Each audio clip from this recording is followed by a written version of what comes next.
Les gens continuent de mourir dans le Minnesota. La presse montée, l'hystérie et les agitateurs engagés et entraînés par le Parti démocrate poussent des foules de démocrates excités dans les rues. Sous les pieds de la police qui, à ce moment-là, traque le crime sérieux, c'est-à-dire le crime armé venu de l'étranger. La foule excitée par la haine se jette sur la police armée, et certains actes dans cette foule sont perçus par les policiers comme des tentatives d'agression.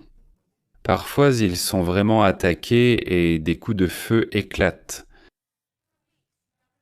Pendant des semaines, le gouverneur Walz, le maire Jacob Frey et d'autres élus démocrates ont diffusé de fausses déclarations sur les agents fédéraux qui risquent leur vie chaque jour.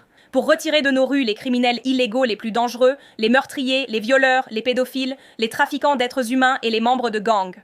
Le gouverneur Walz et le maire Frey ont honteusement bloqué la coopération entre la police locale et d'État et l'Immigration and Customs Enforcement, entravant activement les efforts visant à arrêter les criminels les plus dangereux. Ils ont également utilisé leur plateforme pour encourager les agitateurs de gauche à harceler, filmer, affronter et entraver les agents fédéraux qui essaient simplement d'accomplir légalement leurs devoirs. C'était un message de la Maison-Blanche.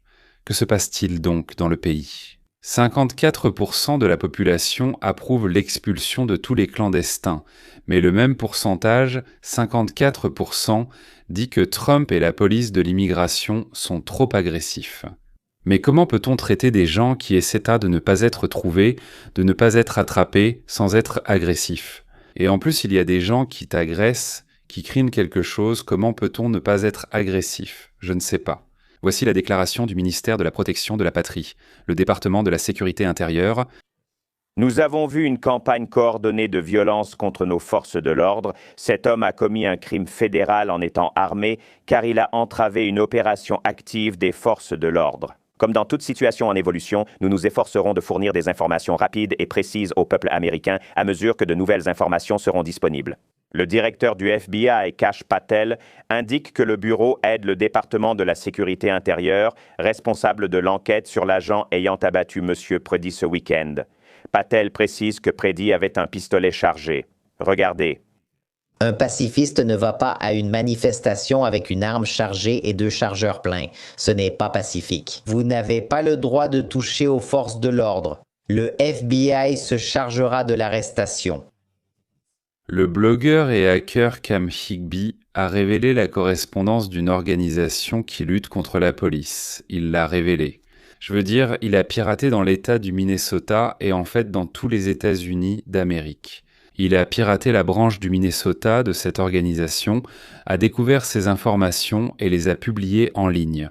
Il écrit « Ils ont infiltré le Signal de Minneapolis. J'ai infiltré le chat de groupe de l'organisation sur Signal, le groupe de tout Minneapolis, dans le seul but de traquer les agents fédéraux, de les empêcher d'attaquer et de les arrêter. Préparez-vous, tout sera révélé. Dans chaque quartier de la ville, il y a un ou plusieurs groupes Signal. Commençons par l'enregistrement d'écran de tous les membres du groupe du quartier sud. Mais je veux juste vous montrer ce poste en particulier. Qu'est-ce que vous voyez ici ? C'est une sorte de base de données. Appelons-la un tableau, car elle fonctionne ainsi. Ce sont des plaques d'immatriculation qu'ils collectent, avec numéros, identifiants, rapports des autorités et leur statut. Est-il identifié comme Immigration and Customs Enforcement hautement suspect ou Immigration and Customs Enforcement confirmé? Et cela, bien sûr, correspond directement à ce que nous avons observé et couvert. Vous voyez comment les agents de l'Immigration and Customs Enforcement sont surveillés partout? Parfois, une personne ordinaire en SUV américain partage une vidéo où elle est poursuivie par des marginaux aux cheveux verts. Le chaos est organisé avec des liens déjà établis avec des démocrates influents. Hier, nous avons montré que le stratège de la société de Tim Walz aurait dirigé l'un de ces groupes.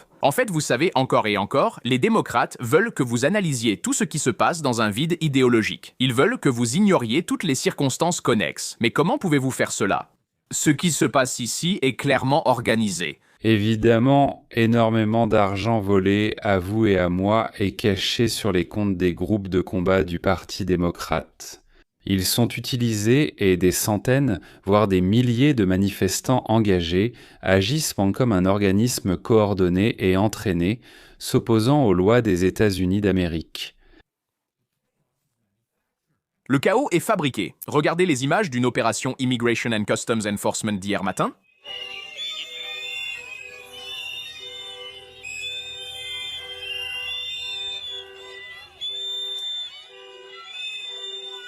Dernièrement, sur le retour, c'est moi qui suppliais papa. Il entre, c'est Un crime. Bordel de merde. Vous êtes nuls. Vous allez vraiment souffrir en prison. « Vous trouvez ça normal ?» Ce sont des gens qui gagnent entre 1000 et 1200 dollars par semaine. Déjà dit, 6 jours de travail par semaine. Je suis sûr qu'ils ont aussi une prime pour le froid. Ces manifestations spontanées coûtent des milliards. Mais la communauté, selon les démocrates, en vaut la peine d'une part, et d'autre part, ce n'est pas leur argent, mais le nôtre, qu'ils nous ont volé et qu'ils utilisent maintenant contre nous. Je marche sur le trottoir. Je marche sur le trottoir en ce moment. J'y vais tout de suite. Je te répète toujours de continuer à parler. Reste à l'écart de... Des voitures. Foutez le camp d'ici. Il crie « Assassin fasciste »,« Assassin, assassin !» et il filme la réaction avec son téléphone, donc c'est un acte réfléchi, prémédité, répété, et un autre filme celui qui provoque. Où qu'ils aillent, voyez ce que subissent les employés du service de migration. Une foule énorme de provocateurs, c'est inimaginable. À chaque opération, leurs voitures sont enregistrées et ils sont suivis partout. Dès qu'ils commencent, une bande de voyous surgit, les gêne et les empêche d'agir en sifflant. C'est cette scène chaotique qui a mené à l'incident avec Alex Preedy, incident qui aurait pu être évité, non ? Ces protestataires violents se rassemblent en foule, entravent et attaquent souvent les autorités fédérales.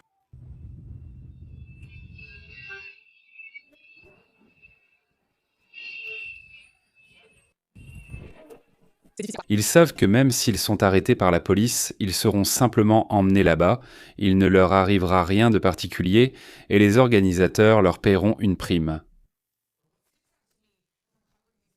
En couvrant ces manifestations à Minneapolis ces derniers jours, je suis frappé par l'organisation des manifestants. Nous avons évoqué Ice Watch, dont les observateurs channent surveillant la ville et voient qui entre ou sort du bâtiment fédéral. Qu'ils soient agents de l'Immigration and Customs Enforcement ou pas, ils cherchent à vous repérer, à enregistrer vos données, puis à les partager via Signal, selon le département de la Sécurité intérieure. Voilà ce qui me frappe. Ils sont méchants, motivés et veulent que ces agents quittent Minneapolis. J'ai demandé aux manifestants, êtes-vous ici pour protéger vos voisins? On entend souvent cette question du gouverneur et du maire de Minneapolis. Mais qui sont ces voisins? J'ai interrogé plusieurs manifestants à ce sujet. Vous protégez un homme recherché pour sodomie et meurtre, et selon le département de la Sécurité intérieure, il est entré illégalement. Il nie arrêt des citoyens américains, et peu importe ce que vous dites ou les faits du département de la Sécurité intérieure, il refuse d'écouter, c'est la réalité. Sur le terrain, la situation empire. En 1 minute, tout va bien, puis tout change d'un coup. Le gaz lacrymogène flotte à Minneapolis. Sean, je veux commencer par dire qu'hier, un gauchiste qui s'est battu avec des officiers s'est mordu le doigt.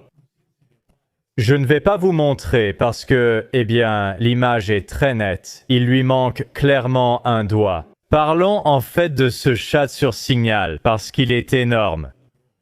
La personne qui n'a pas survécu à l'affrontement avec la police hier faisait également partie des groupes de discussion de la résistance sur Signal. Vous savez qui gère ces chats? Le représentant de l'État du Minnesota, Elvin Falconer. Il l'a admis, il en parle ouvertement. Voici la vidéo. Vous savez, hier nous avions ce jeune homme de 13 ans menotté qu'on a enlevé à son père Isa. Je suis arrivé là-bas dès que j'ai pu. J'ai parlé avec certains membres de la famille. C'est dévastateur. Et moi? Ne soyez pas ici. Ne faites pas d'enfants ici illégalement. Tu vois? L'enfant n'est pas responsable, ni la police. Que leur reste-t-il à faire? Laissez simplement l'enfant errer dans les rues. Ils ne sont pas moi. Quand je rentre et parle à mes enfants de l'impact sur notre communauté, ces moments sont difficiles, mais nous surmonterons cela et en sortirons plus forts. Ici, tout le monde est noir et somalien. C'est à qui il parle? L'un pour l'autre. Avant l'Assemblée législative, j'étais organisateur communautaire et c'est ce que j'apporte au travail de législateur même. Je co-dirige notre réseau communautaire de réponse rapide, même pour les situations avec l'immigration. J'ai quelques cartes. Je suis responsable de la course, il l'a dit ici. S'il y a des situations avec la police de l'immigration, j'ai ici avec moi quelques cartes de visite. Je suis prêt à rester ici avec plaisir et à discuter avec chacun d'entre vous qui aurait besoin de plus de détails. Nous avons créé plusieurs groupes HM sur Signal et serions ravis que vous les rejoigniez, que vous fassiez partie du réseau de résistance ou non. Je comprends que vous puissiez ne pas être à l'aise. Eh bien, cela signifie donc que nous avons un représentant de l'État là-bas. Nous savons aussi que la vice-gouverneure Peggy Flanagan est l'administratrice de ce même chat sur Signal. L'État du Minnesota est donc à l'origine de ces manifestations. Il ne s'agit pas d'un mouvement spontané, mais d'une rébellion d'envergure. Le gouvernement de l'État, utilisant l'argent volé, comme je l'ai déjà dit, notre argent, et recevant un salaire également de nos impôts, a organisé des groupes de mercenaires pour résister à l'arrestation des criminels. Réfléchissez-y, cela veut dire que l'État, la ville, enfin l'État et la ville ensemble, organisent au sol la résistance à l'arrestation des criminels. Peut-être des criminels qui ont juste envoyé un baiser en l'air et par hasard franchi un feu rouge. Non, messieurs. Ils essaient un morceau d'empêcher l'arrestation des meurtriers, des voleurs, des violeurs et des fous qui, venant justement du Mexique et du Venezuela, nous ont déjà apporté pas mal de problèmes à notre frontière. Qui sont ces gens ? Ce sont ceux qui se trouvent ici illégalement, qui ont traversé notre frontière. Et maintenant, non seulement ils dépensent notre argent réservé à l'aide sociale pour nos citoyens, soit dit en passant, mais en plus ils nous volent et nous tuent. Et le Parti démocrate, du Minnesota dans ce cas, les protège pour qu'ils ne soient surtout pas arrêtés ni expulsés d'Amérique. Oh, quel scandale ce serait si ces meurtriers, nous voulons laisser des meurtriers et des violeurs ici, sur notre territoire. Cela paraît absurde. Tout cela concerne le gouverneur du Minnesota, Tim Walz. Certains administrateurs avaient un lien direct avec Tim Walz, ce qui est totalement inacceptable. Et voici dans ce groupe Signal. Vous pouvez voir comment il collectait les plaques d'immatriculation, le statut de la plaque, un fort soupçon de moteur à combustion interne confirmé. Et encore une fois, ce n'est pas très bien. L'ampleur de la corruption au Minnesota. Je pense qu'en dehors, de la corruption somalienne, cela pourrait rivaliser, cela pourrait être l'un des États les plus corrompus de l'Union. C'est un acte de trahison. C'est, sans aucun doute, encore Volodya au plus haut poste. Le vice-gouverneur ainsi que les représentants de l'État organisent ces groupes qui se déplacent et poursuivent les voitures Immigration and Customs Enforcement qui poursuivent les citoyens américains sans être eux-mêmes des véhicules Immigration and Customs Enforcement. Je veux dire, faire une liste, tu sais, qui d'autre faisait des listes, ce n'est pas ce que je veux dire, ce sera très mauvais. Le Signal à Minneapolis a été piraté. J'ai infiltré les groupes organisationnels Signal dans tout Minneapolis dans le seul but de traquer les agents fédéraux et de les empêcher, les attaquer et leur nuire. Soyez prêts, tout sera dévoilé. Chaque quartier a son groupe spécial. Sur Signal, vous remarquerez des emojis à côté des noms des personnes. Voici la clé pour comprendre ce que signifient ces emojis. Donc, patrouille mobile, patrouille stationnaire, patrouille à pied, ils écoutent le répartiteur, vérifient les plaques d'immatriculation. Je veux dire, c'est incroyablement coordonné. Pour chaque poste ou car occupé, les manifestantes doivent suivre, je cite, une formation. Il n'est pas clair en quoi consiste exactement cette formation, à part de nombreux diapositives avec des instructions. J'ai vu cela mentionné à plusieurs reprises. Qui paie pour ça? Je ne sais pas qui paie pour ça, mais je sais qui le coordonne et qui le dirige, c'est le gouvernement du Minnesota lui-même. Chaque discussion sur une partie de la ville inclut des quartiers plus petits, appelés zones de patrouille, qui indiquent aux poursuivants de l'Immigration and Customs Enforcement où aller et quelle position prendre. Voici un enregistrement vidéo de l'écran, de la base de données, des plaques et un lien vers les instructions. Je pense que tout est clair. Un système d'arrêt de la déportation a été développé. Des millions de clandestins que les démocrates ont fait venir, qu'ils ont littéralement amenés aux États-Unis dans un seul but: remplir les districts d'où les gens fuient à cause de la politique des démocrates, car la vie y devient de pire en pire. Les gens quittent ces lieux, qui se vident. Or, la population fixe le nombre de membres du Congrès où se décide dans les grandes affaires en Amérique.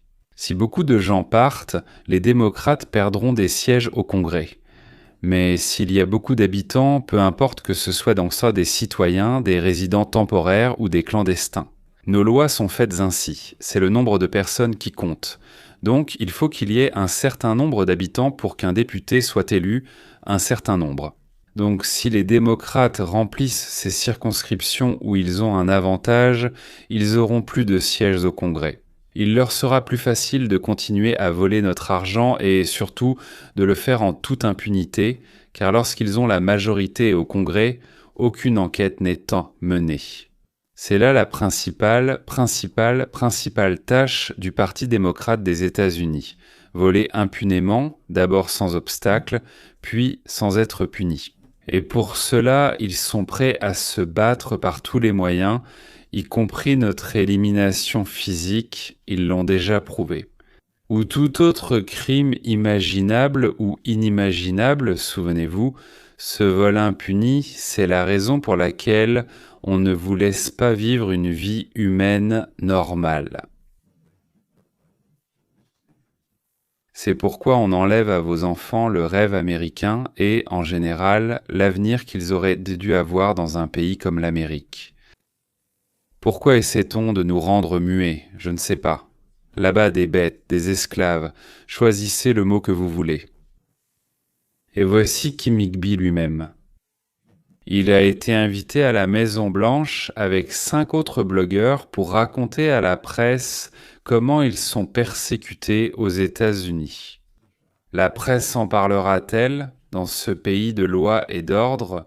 Kim a directement interrogé les journalistes. Écoutez, s'il vous plaît, Kim. Oui, j'ai juste quelque chose de très court. On m'attaque chaque fois que je fais mon travail, chaque fois que je sors de chez moi pour aller travailler. On m'attaque violemment. On m'a menacé d'armes, gazé, battu et presque tué. Ma question est, comment vous sentiriez-vous si, à chaque fois que vous alliez travailler, des militants masqués tentèrent de vous tuer? Parce que c'est exactement comme ça que nous nous sentons, c'est notre vie réelle. Et vous nous dites que nous sommes des menteurs, que les pogroms ne sont pas si terribles, n'est-ce pas? Je n'ai vu aucun d'entre vous, ni de représentants de vos entreprises, sur les lieux des événements. Vous nous interviewez sur place, mais rien n'est publié. Ne dites pas que nous mentons, ce n'est pas vrai. Nous risquons nos vies chaque jour pour faire le travail que vous avez peur de faire. Je voudrais ajouter à cela, mesdames et messieurs, qu'on a crevé et tailladé les pneus de nos 2 voitures 11 fois, celles que nous utilisons. On a mis de la colle dans notre boîte aux lettres et jeté des pierres sur nos fenêtres.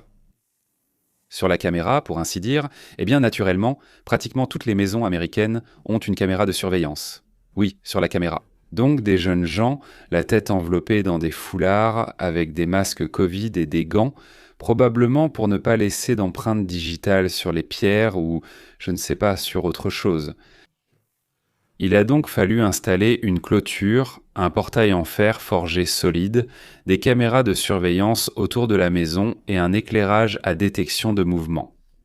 Et aussi laisser sortir dans la cour dès le soir des chiens assez féroces en parlant de haine. Quand même, les gauchistes, ils ont un problème au cerveau, soit ils ont trop de bile, soit tout a séché là-dedans, je ne sais même pas. Eh bien, récemment, on m'a dit, par exemple, que certains blogueurs de ce camp-là, ceux qui essaient toujours de convaincre l'Ukraine de ne pas se rendre, et donc, qu'ils tuent autant de vos gars là-bas qu'ils veulent, l'essentiel c'est de ne pas arrêter la guerre. Voilà qu'ils ont fait une nouvelle vidéo sur moi, et on m'en a informé. Des personnes là-bas regardent probablement les 2, même si j'ai du mal à croire qu'elles me regardent aussi. Bref, quelqu'un de bien intentionné l'a dit à une autre personne, qui me l'a transmis. Je vais être honnête avec vous tout de suite, je ne regarde pas ce qu'ils disent sur moi là-bas. Et ce n'est pas parce que je ne m'aime pas, moi qui suis une personne très chère à moi-même, mais simplement parce que je n'ai absolument pas le temps. Je sais quel monstre je suis, je sais, donc je comprends que je dois être un monstre là-bas, sinon pourquoi ferait-on des vidéos sur moi? Mais quelqu'un m'a carrément envoyé séparément une vingtaine des premiers sous-commentaires, c'est-à-dire qu'il les a tout simplement copiés et me les a envoyés. Et là, je suis tombé dessus des yeux et, franchement, ça m'a vraiment fait plaisir. Je pense que toute publicité est positive, peu importe ce qu'on écrit sur toi, ça me fait plaisir. D'habitude, toutes les piques et méchancetés qu'ils arrivent à sortir à mon égard, vraiment, je ne plaisante absolument pas en ce moment. Et ça m'amuse vraiment et ça me fait plaisir. Quand les gens essaient de toute leur force d'écrire une méchanceté, eh bien moi, j'aurais écrit ces mêmes méchancetés bien mieux qu'eux. Il est difficile de trouver des idiots intelligents et incisifs, car réunir ces qualités est compliqué. C'est pourquoi la plupart des commentaires ne sont pas très intéressants, mais comme il y en a eu 20 d'affilée, et là franchement, j'étais une fleur. Donc je pense qu'ils ont tous une mauvaise digestion. C'est juste pour ça qu'ils sont là, donc je vais vous les lire, je ne vais pas choisir, je vais simplement les lire à la suite. Je ne sais pas, 7, 8, 9, 10, oui, autant que j'aurai le courage. Alors, faisons comme ça. Je vais lire le pseudo, c'est-à-dire comment il s'appelle, puis ce que ce pseudo a écrit. Un pseudo, c'est, si j'ai bien compris, un nom utilisé sur Internet à la place du prénom et du nom. Voici donc une certaine personne qui a écrit qu'il... Nictorinca. Ah, Nictorinca, je ne sais pas. Léon a une cuvette en porcelaine dans la bouche. Oui, c'est moi. La personne qui s'est appelée pour les primates un personnage répugnant, c'est encore moi, encore moi, exactement, oui, maintenant. Donc le troisième Planteurth. Je ne peux pas écouter Weinstein. Bon là, sûrement du mot puanteur, oui ou dégage. Weinstein est un type dégoûtant, bien dit, classe Dimitriné, Weinstein. Celui-là a juste écrit Weinstein avec une faute. C'est le Solovyov américain. Solovyov, pas de la première chaîne, mais l'américain. Alors, cinquième, Arina Semyonova-Léon, un type sans goût, méchant, agressif. Eh bien, c'est une insulte à ma femme qui, avant l'émission, me prépare toujours une chemise et une cravate, et je les mets sans discuter, donc le sans goût, c'est pour elle. Et méchant, c'est moi, oui, ça, méchant, c'est moi, c'est une description exacte. Méchant, rancunier, répugnant ou dégoûtant. Je ne sais pas, c'est mieux de dire dégoûtant. Oui, c'est encore moi. Oui, alors le sixième Alex Roux, je ne vais pas prononcer la dernière lettre qu'il a écrite sur lui-même, donc il est Alex. Il est comme ça. Un idiot, comme Trump. Waouh, c'est l'un des compliments les plus cools de ma vie. Merci Roux du fond du cœur, merci beaucoup. Alors, le septième Wolachechnik. Ce moment où les Juifs citent les discours de Hitler, ce moment où les Juifs citent, je n'ai pas compris. Donc, c'est sûrement quelque chose de méchant, non? Oui, eh bien moi, j'ai aussi cité Obama, même ce salaud de Biden, j'ai cité Kamala aussi. Je me souviens, alors pourquoi ne pas citer Hitler aussi? Il voulait probablement dire autre chose. Oui, le fait que je sois juif, c'est sûrement mal, et les juifs aussi. Peu importe, je ne comprends pas. Huitième Rick des mots ou de la merde? Maintenant, c'est Rick des mots 1825. D'accord, ah, ce Léon est un rare pot. Je suis d'accord, je suis un rare pot, ah, et encore une fois, j'en suis fier. Si j'étais un pot fréquent, rare, fréquent, oui, alors bien sûr, ce serait mauvais, mais rare, ça me plaît. Oui, eh bien, je vais en lire un autre, donc, eh bien, c'est tout simplement merveilleux. On peut dire que c'est devenu mon préféré maintenant, quand je l'ai lu pour moi-même. Un certain Constantine, ha ha ha. Que voulez-vous d'un homme avec un visage de Quasimodo avec 2 fautes? Il a écrit, bon, peu importe, c'est comme ça qu'il l'a entendu. Il me semble, oui, que c'est un chef-d'œuvre. Voilà, il me semble que c'est un chef-d'œuvre, oui. Ou, comme on disait à l'Académie des Beaux-Arts, Répine, un chef-d'œuvrissime, il est parti peindre un chef-d'œuvrissime. Ha! L'encyclopédie raconte que Quasimodo est le personnage principal du roman de Victor Hugo. Eh bien ça, comme on dit, nous le savons tous, ou presque tous. Notre-Dame de Paris. Encore une fois, il est c'est bossu, je suis sonneur de cloche.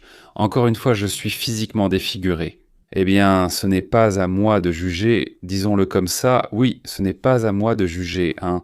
Mais ici, la vérité va éclater. Bon et dévoué, c'est sûr, mais qu'est-ce que ça veut dire, dévoué ?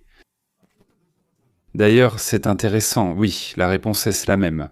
Le dictionnaire encyclopédique dit que c'est une personne prête à se sacrifier ainsi que ses propres intérêts pour les autres.